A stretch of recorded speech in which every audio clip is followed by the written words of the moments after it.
Alright guys, what is up, what is up? This is alertwolf here to bring you the second half of our DC Nation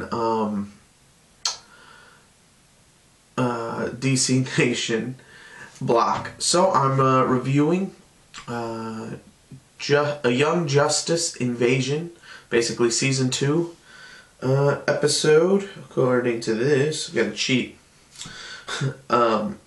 Episode 9, Darkest is the name of the episode. And alright, basically, the episode starts off, because I'll start with, my my description of the episode, basically, and what happened, and then I'll move on from there. So basically what happens is, Aqualad is, we find, is with Lagan, and, Lagan is yelling at Aqualad, basically, I admired you, I looked up to you, what's going on?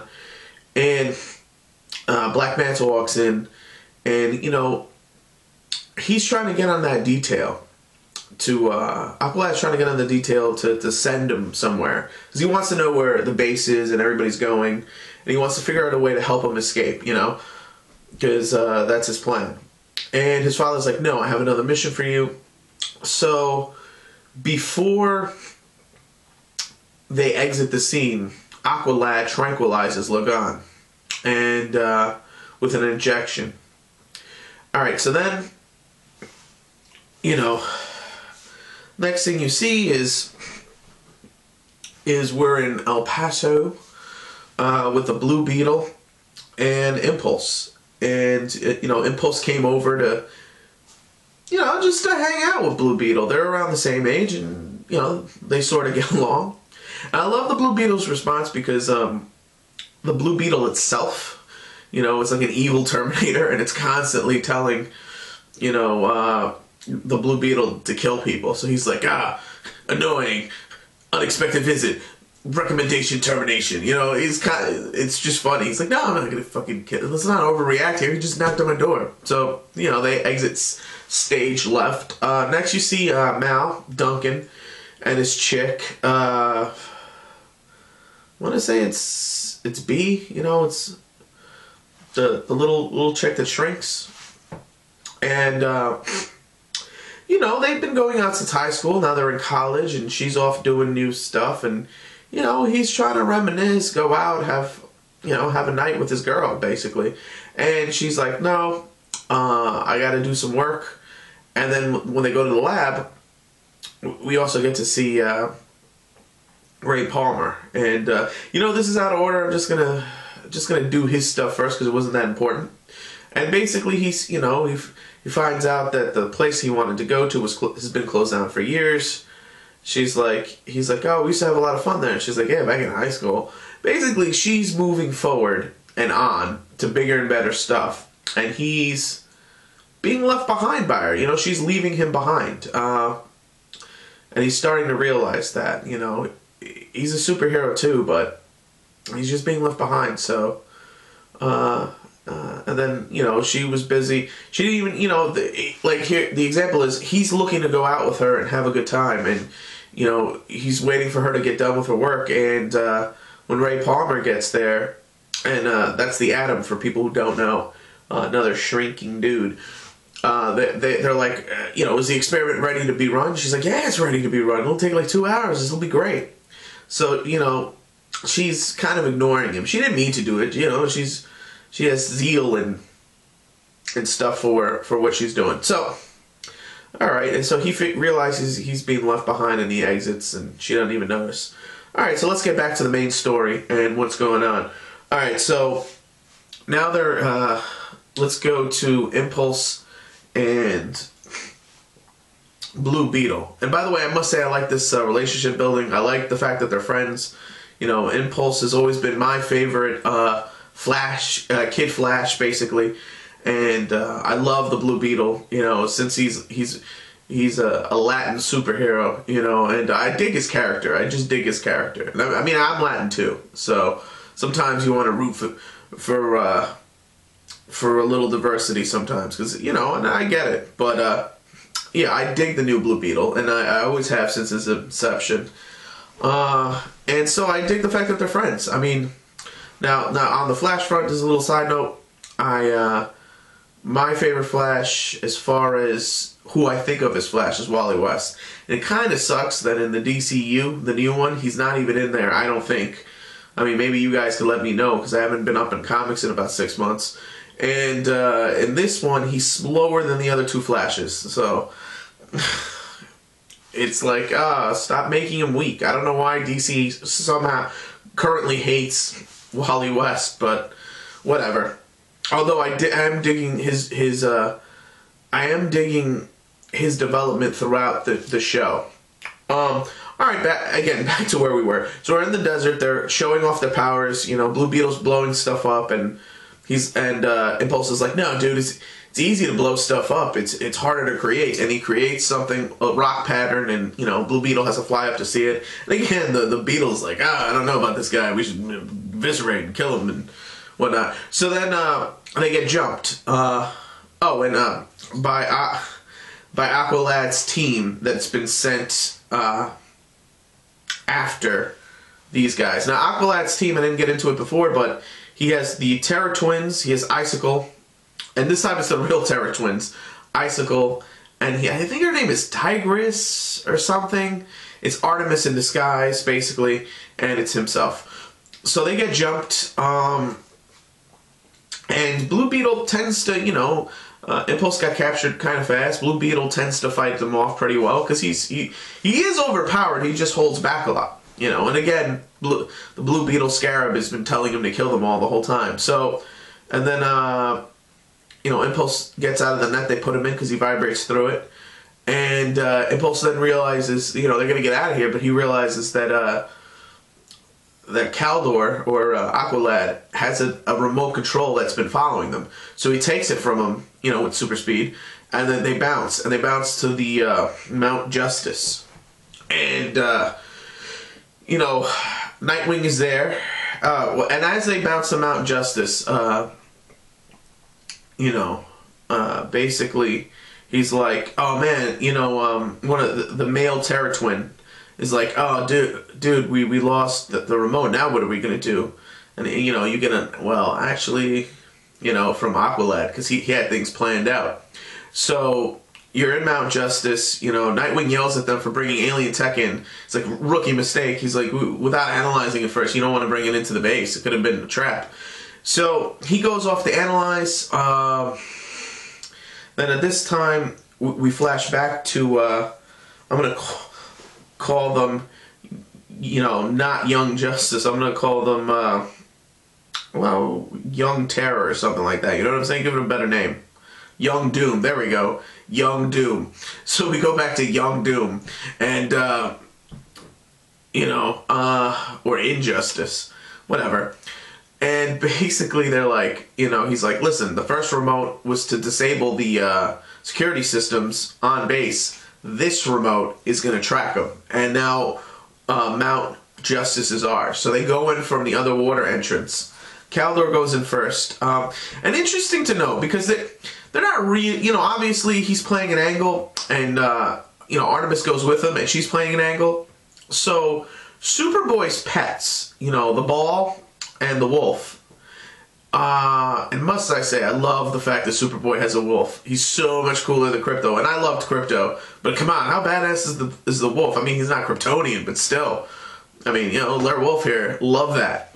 But no, they recognize who these guys are. Obviously, you know, Ball didn't sense negative intentions out of Kaldor and let him go, and the wolf, you know, he knew somebody was there, but he knew it was Artemis. He didn't even respond. He's like, oh, it's fucking Artemis. So she was able to collar him. Now these collars are kind of a copy from the X-Men days. You know, you put them on and you lose your superpowers. So one by one now, their team has infiltrated the base, and they begin to take out the personnel that are on premises. So Beast Boy's first, you know, he's watching a video with his mom in it or something on his cell phone, and he gets knocked out by the chick Terror Twin. Then they go after Superboy. And Superboy hears it coming. He dodges. He fights back. it's like 3-on-1, and what ends up happening here is as he gets out of being frozen, they collar him. Now, I will say this. I don't think the collar should work on Superboy. It's iffy because he's half Kryptonian, half human, right? And I know if you put that collar on Superman, it couldn't take away his powers. So I'm not sure it should work logistically on Superboy being an alien half-breed. But whatever, apparently it does. Because then Superboy lost his powers and was able to be beaten by these guys. And then they were going to kill him. Icicle and the male Terra Twin, they were going to kill him. And, Aqualad intervenes and says, no, we need him as a hostage, basically. I need him alive. But don't worry, we're going to get our revenge on all of these mofos in a minute. So then Nightwing then realizes his mistake. He's like, oh man, he realizes it's a trap and just set off the security system. So he turns around with the stick in his hand and he's ready to fight, and they throw Superboy at him and he's just knocked out for a few seconds. So now it's just Impulse and Blue Beetle again against this team of Young Doom or Young Injustice League. Yeah, you know what? Young Injustice. That's a better name. I'm going to stick with that. Young Injustice goes after him. And they're better this time because they kind of let him win the first time, And Icicle's first up. He tries to do the floor, but Impulse goes around and does a wall jump and knocks him out. But then, he goes after the female Terra Twin and he runs at her full speed. But, these guys are pretty solid individuals, so he ran into a brick wall basically and got caught by the other brother who collars him, and then he has no more super speed and he gets knocked out. And then you have Artemis. I'm not even going to use her fake name. Artemis and Nightwing fight it out, and she collars Nightwing, but he's like, dude, I don't have superpowers, stupid. But it could also shock you, so he got shocked and knocked out again. Now it's just Blue Beetle. Now, Blue Beetle, I think, could take these guys. You know what I'm saying? He has the weaponry. So he starts fighting them, and Aqualad says, yeah, give up, dude. I have a bomb. A nuclear bomb, basically. The same one that took out Molina Island. It's not nuclear, but whatever type of energy they're using. And he's like, I have a dead man switch. If my finger comes off the button for any reason, boom. So Aqualad says that they capture basically Beast Boy because he's like a metahuman.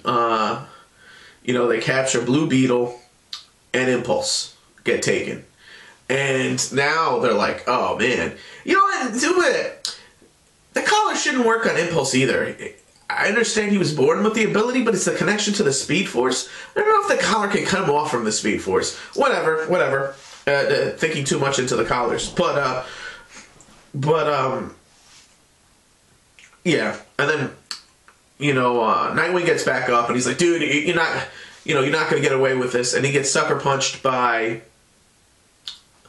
Aqualad, and then they bounce with who they bounce with, and when outside, it's like, oh man, the Blue Beetle is Scarab is like, dude, I could totally disable this collar and we're good to go. And again, I don't know how it would work on the Blue Beetle because he's wearing armor. So that's another one that didn't make sense. These collars don't hold up when you think about them, but we're just going to ignore them and say it was cool, okay? And, so he disables the collar and he's like, no, man, because if we do this, he could blow up the mountain. I'm not going to let you do it. And what happens to our friends who are knocked out? Like, we can't afford to risk the battle here at this moment. And he's like, nah, I've had enough of you telling me no. I'm taking over. And he does. He takes over and he starts whomping them good because he starts sucker punching people. And, he hits Kaldor. Kaldor drops the button, and it turns out that the button was a decoy. He's like, see, I told you he was bluffing. And he goes in to get Kaldor, and Kaldor gives him a shock. Now, his shock has to do with mystical energy. It's magic, basically, elemental magic. And he hits him with it. And that goes through his armor and actually gets him because, like Superman and many others, he's vulnerable to magic. So, with his skin exposed, Artemis is able to blow dart him and knock him out. and finally put him under. And that's what happens. So he goes down, and the others are captured. As they're flying away, the team is like, oh, I guess, I guess he was too soft to kill his buddies or something like that, to blow up the mountain. And so he looks at Artemis, and she's like, "Are you sure?" And he's like, "Yeah, do it." And so she had the button. Like, his button was a decoy, but she had the real detonator, and she hits it, and boom goes the dynamite. You know what I'm saying? And there goes the mountain. It's like vaporized from the inside out. And this is right as poor Mal, who's feeling life is changing on him, is riding back on his motorcycle, and he's like, "Oh no!" And he tells he calls into the watchtower, and he's like, "Mount Justice is gone. Get help. Get people down here." So he goes off in search if there's any survivors, into the wreckage, and then he finds a weak signal using his cell phone. I'm sure it's modified, and he sees Balls there. So he rushes to the beach. This is in the water, and you have Ball holding up in bike form. Basically everybody who was left. So that's Superboy, Nightwing, and the Wolf. And Ball is too damaged, and she's about to sink into the ocean. And Mal wakes up Superboy, and they swim with their Mal swims to shore with Nightwing, and Superboy swims to shore with Wolf, and basically they're all right. And he's like, "How's Ball?" And he's like, "No, Ball's turns back into a ball to recuperate, so she's gonna be just fine." So that's cool. And then you move on, and we're back at the Black Manta headquarters, and he's like, "Son, I'm super proud of you. You did it. Let's do this stuff." He goes, "The Light wants to talk to you now." So he goes into the room and talks to the Light, and the Light's like, we love the, because Black Manta gets to brag a little about his son. He's like, "Listen, not only did he do what we've asked him to, but he went above and beyond. He captured extra dudes, and he blew up the mountain." And you have the Light talking about that, and I think it was Ra's al Ghul was like, "Yeah, man, you went above and beyond. We like initiative. We love lineage, And so, yeah, welcome to the Light. You're about to meet a partner." Now, I will say this. I want you to put down in the comment section, if you watch this video, who do you think the mysterious partner to the Light is? It's obviously someone extraterrestrial. I'm going to say Darkseid, but the possibilities could be Darkseid, Mongol. So there are a couple of different bad guys you can go with. I'm going to say, just because Godfrey is on the media campaign and he's a known Darkseid dude, you know what I'm saying? I'm going to go with that the villain in this is Darkseid. And that's my insertion right there. All right, then you flash back to the Hall of Justice, and Nightwing's sitting there, and Kid Flash walks in. Wally walks in, and he's yelling at Nightwing, saying, "You're getting in over your head. Basically, look at what happened tonight. And we left." And he's expressing that he's really worried, and is all of this worth it? And he's really worried about that Artemis is in Caldor's hands. And he's like, "Dude, that's our friend." He's like, "Yeah, but in the last 6 months, he's lost the love of his life, found out his father was Black Manta, and is now deep cover doing all these things like exploding, the mountain." And Nightwing's defending him. He's like, "Listen, he's in a tough situation. He's deep cover. He got us the intel to save everybody." He's like, "Dude, but you lost 3 more teammates." He goes, "Yeah, but now I know where they're going. We're going to save everybody." So there's this thing, and he's like, "Are you sure? Are you sure he's really a double agent? Or maybe he's a triple agent playing you guys. Maybe he has gone bad. You don't really know, you know, and this is getting dangerous. So there's that tinge of doubt. And I don't doubt. I personally don't think, you know, what's-his-face is bad. But I do dig how crazy this is getting and how stressful this is. Because now, you know, they've lost a lot to try to take down the light and stop the invasion. And so that was the episode. What am I going to rate this episode? I'm going to rate this episode maybe 4 or 4.5 out of 5. Nothing too. It was a great episode. It didn't have, like, it wasn't that epic. You know what I mean? It wasn't excellent. It didn't have that moment where you're like, oh. I mean, the mountain blowing up was awesome. I really dig the episode. Again, I love the subterfuge. I love where the show is going. I love that we're finally about to get answers. And so I really like it. Alright, that being said, this video ran really, really long. I didn't realize I went an extra 10 minutes because I went off the side tangents. So, 4.5 out of 5. I dig it. So, click it up if you like it. Comment if you must. Subscribe if you can. This is alertwolf signing off.